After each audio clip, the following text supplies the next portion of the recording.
Atileet Galatee Burqaan abbaa manaa isheetiin saamamuu fi nageenya isheef sodaachaa jiraachuu akkasumas ministeerri muummee akka isheetiif birmatan gaafattee jirti. Makoo kan hin beekne ministeericha muummee biyyaa Dr. Abiy Ahmed bichaadha. Carraa isaan ittiin argadhu dhabee ittiin agarraa argachuuf yaadee jira. Carraa ittiin argadhu hin dandeenye. Akkuma miidiyaa kan hordofanii arganiin daandii irrallee bayinaan jedhan achillee jiraadhu naan jedhan. Akka dhagaaniin akka deebinaa kennaniif ergaa isaaniif qaba.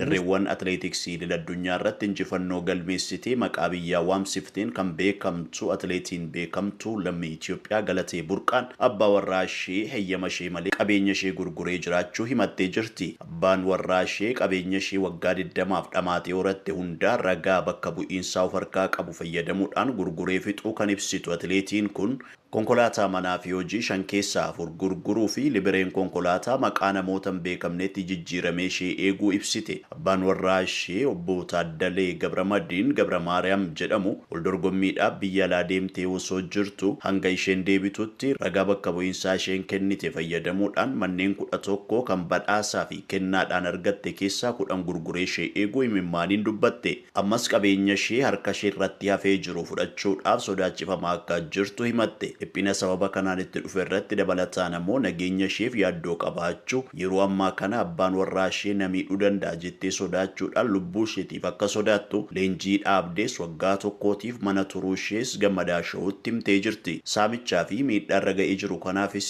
ministeerri muummee Dr. Abiy Ahmed gidduu akka galaniif gaafattee jirti. Gara dorgommii atileetiksii deebi'uu fi fedhii akka qabduu fi dursa garuu nageenya isheef wabii akka argattu gaafattee jirti. Atileet Galatee Burqaa erga dhimmi ishee gara miidiyaatti ba'ee booda daawwattoonni hedduun haqa ishee akka ba'u gaafachuu eegalanii jiru. Dhaabbanni atileetiksii addunyaa miidhaa fi jeequmsa atileetota dubartootaa irra ga'u qolachuuf eeguudhaaf kaayyeffate seefgaardii akka jalqabu beeksisee ture. Bara 2024 keessa atileetiin Ugaandaa beekamtu Ribqaa Cheptegei Keeniyaa keessatti walfalmii dhimma lafaatiin wal qabateen jaalalleen ishee duraanii beenziilatti firfirsee gubuun kan yaadatamudha. Keeniyaan atileetota dubartootaa rakkina wal fakkaataa irraa ittisuuf tattaaffii eegaltee jirti. Seenaan Galatee Burqaa rakkoo atileetota dubartootaa hedduun mana keessatti callisanii ittiin rakkatan ta'uu kan hubachiisedha. Atileetonni maqaa biyyaa waamsisan dafqanii qabeenya horatan yeroo akkasitti saamamanis namoota hedduu mufachiisee jira. Hawaasni ispoortii Itoophiyaa fi qondaaltonni mootummaa haqa nageenyaa fi ulfina atileetotaa akka Galatee Burqaa mirkaneessuuf tarkaanfii hatattamaa akka fudhatanis